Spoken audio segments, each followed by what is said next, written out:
Great, guys. I'm excited to have you guys here for this video. We're interviewing Brock. He's an accredited financial counselor. That's right. Yeah. I've been working on that. So I'm very excited about this video. We're going to talk with Brock, and we're going to go over a little bit of money mindset, some relationships that we have with money, and some things that may be limiting what we're able to do. Obviously, I'm big real estate. That's all I do. But frankly, if you don't have your money basics right, it is going to be very, very difficult to come into real estate. And if you do come into real estate with those, some bad habits or some bad ideology with money, a lot of times it's going to end up hurting you a lot more than it's helping you. Because as you take this leverage out, this leverage that is required in real estate, and you have bad habits with that, it's just going to create a bigger problem. So I'm very excited to talk about some of the basics and some of the building blocks that we need to, be able to have that growth. Because if these things are set, then you're in a much better place to do, the big stuff that we talk about in real estate and in a lot of our videos. So long introduction, but I'm very excited to have you on here, Brock. Well, I'm excited to be on board. Thanks for inviting me in. Perfect. So let's talk a little bit about your history. You graduated in financial planning from UVU, and then you were the head of the Money Management Resource Center at Utah Valley University. Perfect. So tell us a little bit about what you did there, what your role was. Yeah, I was a president for a little over a year at the Money Management Resource Center at Utah Valley University. That was where we took faculty, students, even community members into the center who had questions about finances. And our main focus points were budgeting, student loans, credit scores, credit cards, that kind of a thing. And really working on money behaviors, money mindset, that kind of a thing. Cool. So, what were some of the things that you most frequently saw people struggling with? Well, student loans is a big one. But the biggest thing I think that I personally saw a lot coming in is people who would come in and they just struggled on their money spending habits. Not necessarily that they were overspending or underspending. It was they weren't tracking their money. They didn't know where their money was going. So that was one of the biggest things that we saw with a lot of the students at Utah Valley University. Yeah, there's a saying that I like. If you don't know, if you don't track where your money's going, you're going to wonder where it went.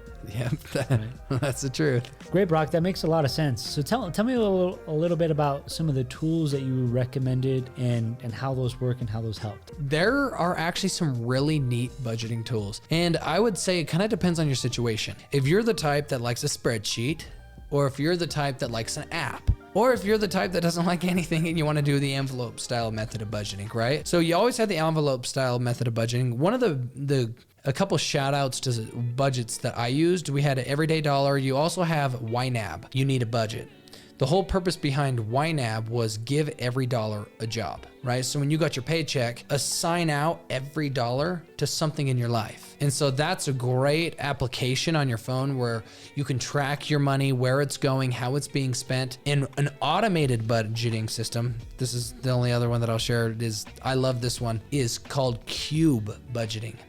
They're actually kind of a new startup, but how it works is, and this is great if you're married or if you're sharing finances with somebody, because we all know that when you're married and you're sharing finances, it's a totally different ballgame than when you're single or when you're just running your own crew, So what Cube Budgeting is it's an application. You open up a bank account and you're given two cards. Your spouse has one, you have one. And what happens is you have little categories. It's like the envelope style method of budgeting. It's all on this card. So like my fun money, your fun money, grocery shopping, car, gas, that kind of a thing. Then what happens is I have this credit card to use. When I go to spend money at the grocery store, I have to pull up the app and click which category I want to spend the money from. It then brings all the money into the card. I can now swipe and it automatically adjust my budget accordingly. So lots of different tools. Those are just some of my favorites. Very cool.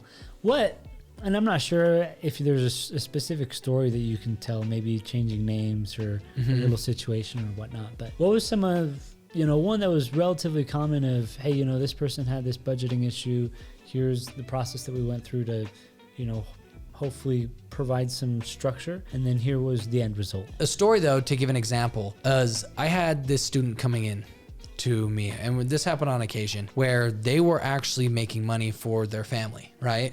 They had a job, they were going to school, they had loans, and were stressed out of their mind, and they were about to get married at the same time, and was super stressed, and they didn't want money to be the reason they didn't get married. And they came in and we started talking, going over some of the stuff, and we found that this person's issue was simply not knowing where their money went. And so we started tracking the money. We gave some advice. He went home, she went home. They both left because it was a couple. And then I had this guy and the girl both come back on separate occasions, right? And what happened was he started tracking where his money was going, and all of a sudden his stress left him. And this happened to so many different students. Whatever it was, once they knew where their money was going, all of a sudden it was not stressful anymore. And they didn't feel like they were living paycheck to paycheck. They were able to move on and move forward with that peace of mind. So that's just a little example of kind of what we did, is tracking the money. Was he able to get married? That was a little bit rougher of a situation. He ended up coming back a lot. There's, All right. you know, we get that thing. I tell you what he did though. He met a new person. They ended up getting married. So great. yeah, I followed him for a couple of years. So it was a good scenario. Fun. I really do think so. I mean, I don't want to tangent too much, but budgeting in finance and going over your financing when you're talking about marriage and relationships and business relationships, I think is absolutely fundamental. And I also think it's incredibly important to have some fun money budget, to have some money that you're allocating for, just wasteful something. Because I feel like when we're super oppressed with our money, then we feel like we're not getting anywhere, and then we create a worse relationship with money. Money is ultimately just a tool. It's not neither good nor bad or anything. It's just a tool, right? But if we have a bad relationship with it, then we're gonna start doing things to repel money from us. I totally agree with you. I think understanding your relationship to money is key.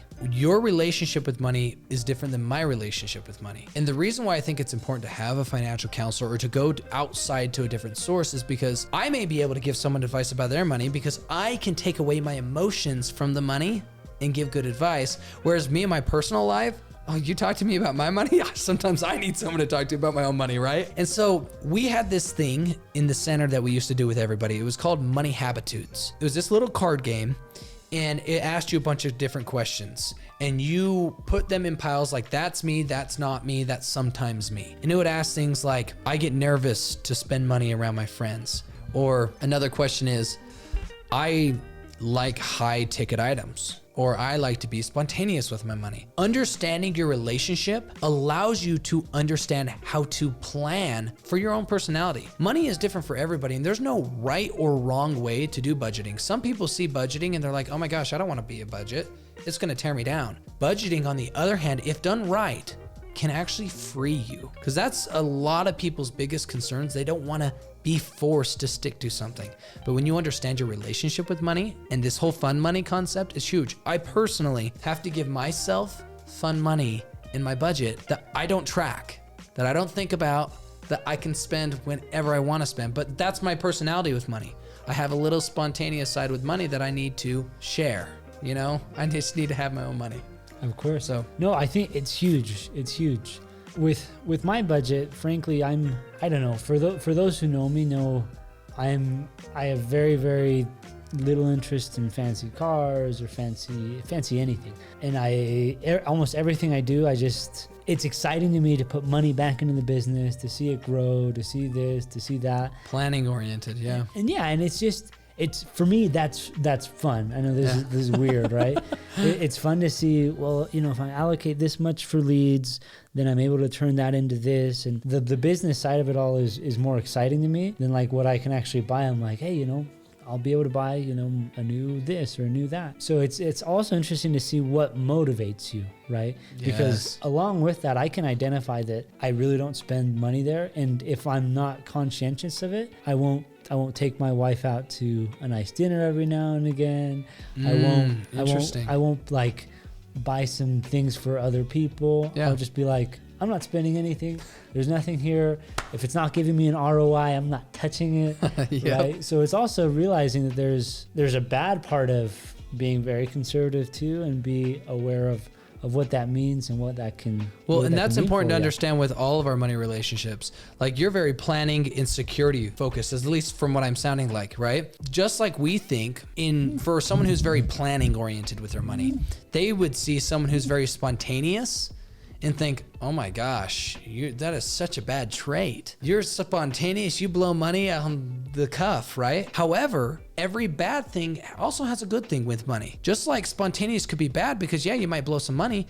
Same thing is those people don't miss out on fun. They know how to, when an opportunity arises or when a deal comes to them, they know how to take advantage of the deal because they're not so tightened down. Same thing with like a security minded or a planning minded person. I'm very planning oriented, which is a great strength because I know where my money's going. I make plans of where that money's going, but occasionally I miss opportunities because I simply didn't plan for them. And because I can't let myself spend money on that, I miss things go by me, I forget things, right? And so I think you bring up a really great point that there's good and bad, and understanding that is what helps us move forward when it comes to money. Yeah, no, I agree with what you're saying. So here's a quick question.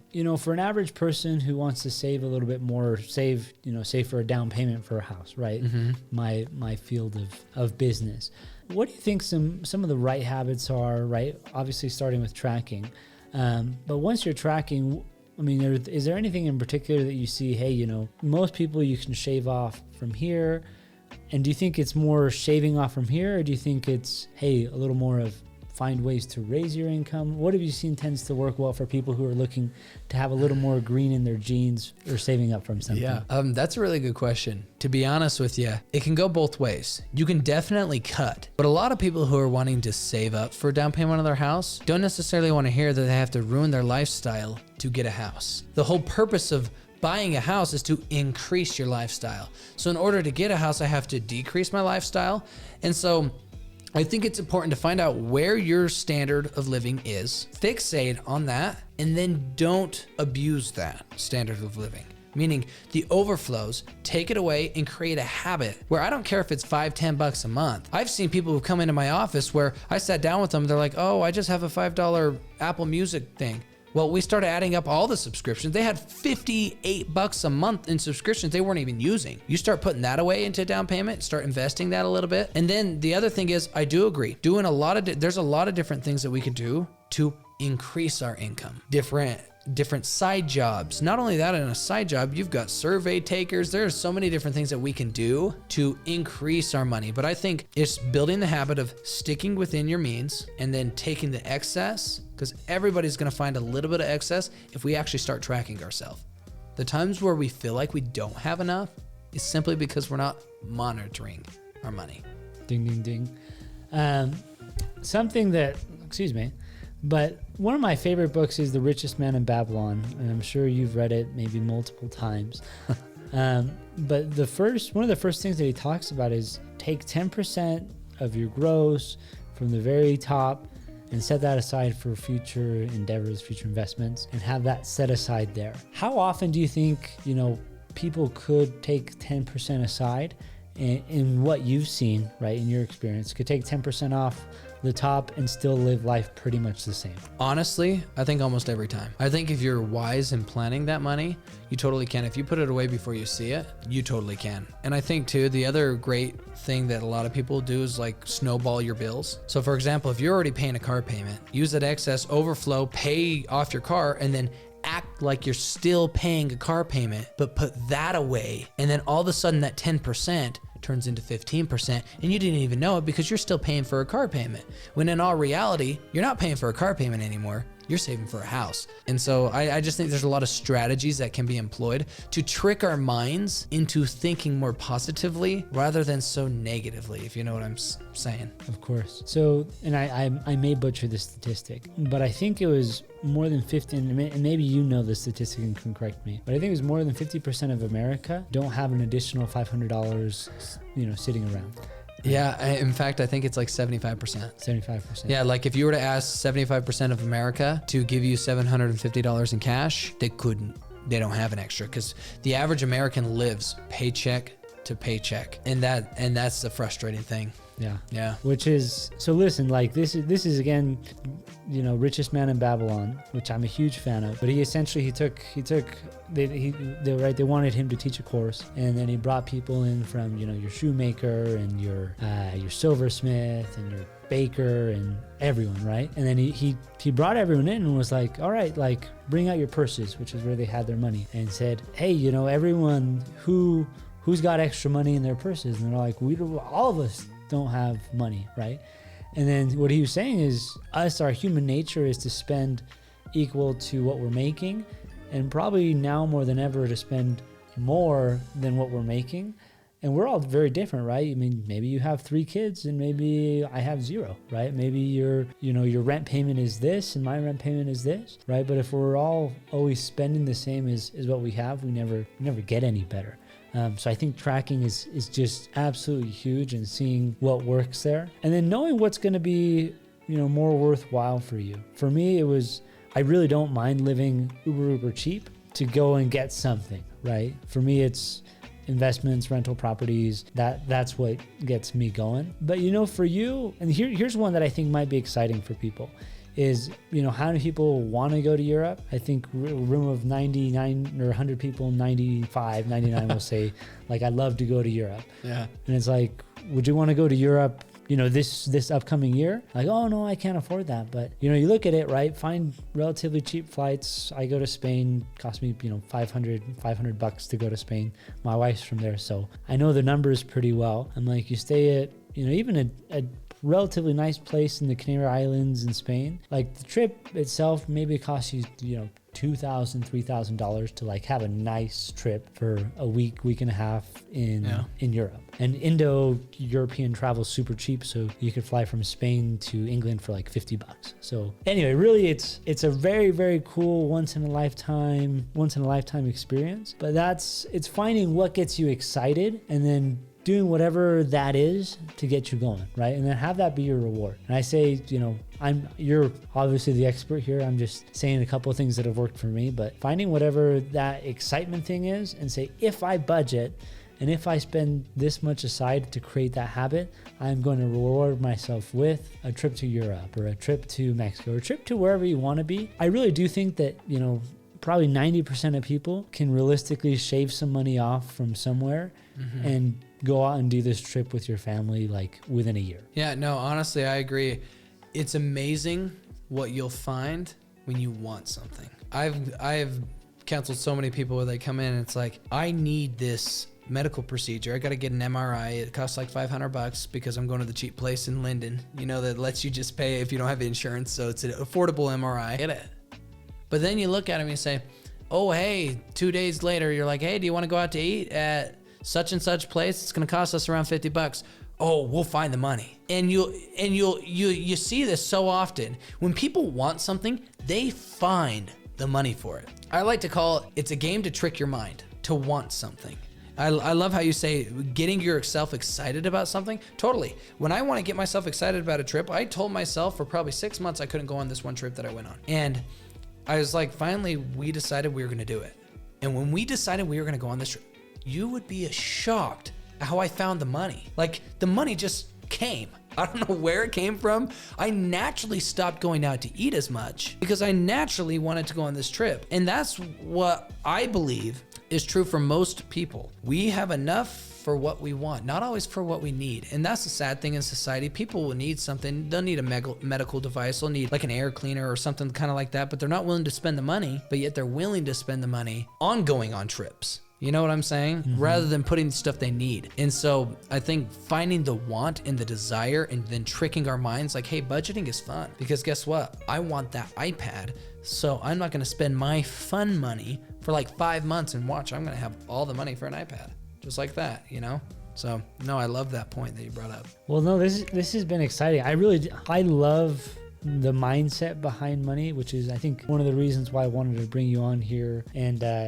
hopefully share some good tips for you guys. And hopefully you guys can, there's something to glean from here and something to apply. But you really have set the base. The base is find where you're at, right? Find out where you're spending money. And then hopefully from there's already places you can pull from. And then if there's not, maybe you need to reevaluate either lifestyle. Maybe you need to reevaluate, what you deem important or don't deem important. And maybe you need to go in and find, a new job, a new income opportunity.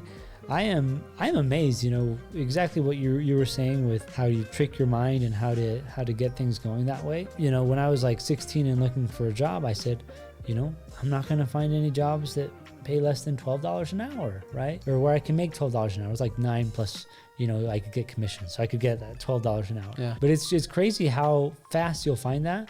But I'm like, if I was like now, talking to future stuff, I was like, if you would have said you're not finding anything less than $20 an hour, you would have found something $20 an hour, or you would have, created skills to get that. We get what we want if we don't allow options to not have it. I love that. And I think we limit ourselves so much. If I could share a tip, it's reading the book Leadership and Self-Deception. I've been reading that book a lot lately, and we have a problem as a society. We deceive ourselves without even knowing that we're deceiving ourselves. We limit ourselves with limiting beliefs. And some of those limiting beliefs are, I'm not supposed to make this much money in college. Or I've had so many people, I'm not supposed to work a full-time job while I'm in college. My dad didn't, my mom didn't, nobody did it, And stripping away these limiting beliefs and putting out what we want.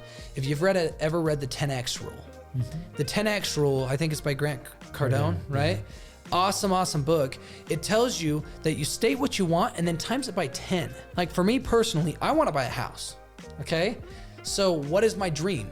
To buy a mansion. Yeah, I may not get the mansion, but I'm for sure going to get the house. But if we have these limiting beliefs that it's like, yeah, I want to buy a house, but I just don't know if I'm going to get the house. I don't know if I can ever save for a house. I'm going to be in an apartment complex half my life. It's these limiting beliefs. So as we strip those away, manage our money, track our money, and then set goals, I think that's some of the biggest things. And then just staying positive. I am a firm believer, and sorry to quote another book, The Secret. If anybody's ever heard of The Secret, you put out into the universe what you want, and that's gonna come. And real estate's a big one. I know that's your big specialty, but it's like there are so many people who want to get into real estate who all they do is opposition research. And that opposition research is, I'm going to go find this guy who failed at real estate. I'm going to go find this guy who bought a house and the market crashed right when he bought his house. We can't do this, honey, because what if the market crashes? When it's like, my gosh, what if the market doesn't crash? Have we ever thought to ask ourselves the question, what if on the opposite side? We always go negative, but what if I found another part-time job? What if I could stop spending this money here? Those little tips of mental fortitude, I think, make the difference in budgeting. So sorry to go off on I just get real passionate about that, of those limiting beliefs and how powerful our mind can really be. So 100%. This is, again, just to add on to what you're saying. I had a client who he came back to me. He's like, well, I talked to this person and this person and this person and this person, and they said I shouldn't buy right now. And I'm like, of trust, and we a long relationship with this person, so I could be a little more direct to him. Yeah, very candid, right? So I said, well, how many of those people are living the lifestyle that you want to live? And I was like, well, if you don't want to be like them, then why the heck are you taking advice from them? So that was, I mean, I said that to him. And again, I can't say that to a lot of people, but that's really it is, if you want to go out and live life like somebody else, and take advice from them. And then that's the craziest thing. And I think, again, talking about mindset, and I know I'm tangenting on here, but I think, some parents' mindset and how that influences. I just want to take a second and think, like, luckily my parents and what we've been able to do there, we have a pretty healthy relationship. But I know a lot of people who they listen to their parents and adopt their parents' limiting beliefs, and then they're upset at their parents for listening to them. And part of it is, yes, it's their parents' fault for, having that mindset, but it's your fault if you're not happy with, for whatever reason, where your parents are at or your friends are at, but you're still listening to them. I'm just going to take a second. It's your fault. It's your fault for listening to them. And if you want to duplicate what they're doing, then do what they're saying. But if you don't want to duplicate what they're doing, then don't take their advice, go out and find other people who are doing what you want to be doing, and then to do take advice from those folks. So with that being said, right after I've attacked you guys, what do you think some of the biggest take homes are if we're, someone only has 1 minute to listen to what we're saying? What's some of the biggest take homes of advice that you would share with, your common person? Biggest take homes advice when it comes to like money and training your mindset on money. Is that what you're talking about? I would say from the conversation that we've had and from what I'm gathering, what your opinions and my thoughts are as well. Stop where you're at. Don't compare to other people. Take yourself for what you are. Look at your finances. Start to track your finances and just track. Budgeting doesn't have to be a hard thing. Just start looking at it. After you look at it, set yourself some goals and decide, do I need to get another job? Do I need to cut spending? Make some decisions. I always like to say, turn your frustrations into decisions. When you're frustrated about something, turn it into a decision and make it happen. Strip away your limiting mindset, and then after you've stripped away your limiting mindset, whatever goal you have, times it by 10 so that you can assure that you're gonna actually hit that goal. Does that make sense? And so that's what I would say if I could take anything away from this conversation. For me personally, it's to remind myself that money mindset is an ongoing challenge. It's not something that you arrive to. I mean, look, I'm in my 20s. I mean, there's a lot of people who are out here who are going to be watching who are getting into real estate. They're not even getting into real estate until they're in their 40s or 50s. I mean, it's shocking, and I'm not perfect, but neither are they, and neither is anybody. We constantly have to get ahead of the game. We constantly have to push ourselves out there and grow and get better. I mean, I've had to work for just about everything I've had in my life too. I mean, just like you. And no one gets where they are. And I love the comment you said. If you want advice from that person, expect to be living like them. And if you don't want to live like them, don't take the advice from them. And so anyways, in a short rundown thing, I think that's what I would take from this. Is honestly super valuable. Yeah, I love it. I love talking money. I don't think I talk about this enough. I don't think I talk about it enough in our videos, but really this is the base. And everything you just said, like if someone were to take some time and really follow just those steps that you said, in 90 seconds, I think they'd see a dramatic difference in their life. And I think they'd see additional happiness, because if you have that control, you don't have this thing that's weighing you down and beating you up and causing you more stress. And then you can actually have real growth. But until you fix that, it's very, very difficult. I have one last comment that I want to share, that the thought just came to me. I think the biggest thing is, look what we're doing. We're having a conversation about money. Studies show the average American would rather talk about their sexual infidelities than they would about money. Having that conversation with a loved one, with a parent, figuring the root of your bad money habitudes or your bad attitudes about money is everything. Go talk to the parent where you grew up and had that bad experience. Figure it out. Talk with your spouse about your habitudes, about your money habits. Speaking about money is a first step to anything. It's just like the 12-step stuff and getting over any addiction. You've got to verbalize it. And I think that's the biggest thing with this whole money thing. The minute you start talking about it, we're going to perform better. I know me personally, I'm going to be thinking a lot more about how am I spending my money, How am I planning for my future? Because I don't get ambitious all the time. Not everybody can be ambitious all the time. And so I think starting with a conversation is everything. So yeah. Ding, ding, ding. So starting with a conversation, even if it's just grabbing a friend, I think, and saying, hey, I need help with my money, or hey, I need some accountability with my money. Do you care if we come together and exchange what our budgets are going to look like for the next little bit? I did this with one of my friends recently of, hey, here's all your money you're getting. Your income's going to match that. Why don't you find a way to, for him, with his own business, I was like, just rapidly increase your income. And then you have all this extra money, and then you have accountability partners are everything. I agree. Well, thank you so much, Brock. Yeah. I hope you guys enjoyed this video. It was a little longer, but frankly, it's super important, and I really do think you should take and watch this video with a pen, a pad, grab your partner, grab somebody, watch the video together, and hopefully make some plans on what's going to make sense for you. And then we'll see you at the top. I'll go and catch up with you guys. So thank you so much. And again, thanks again, Brock. Yeah, thanks for having me.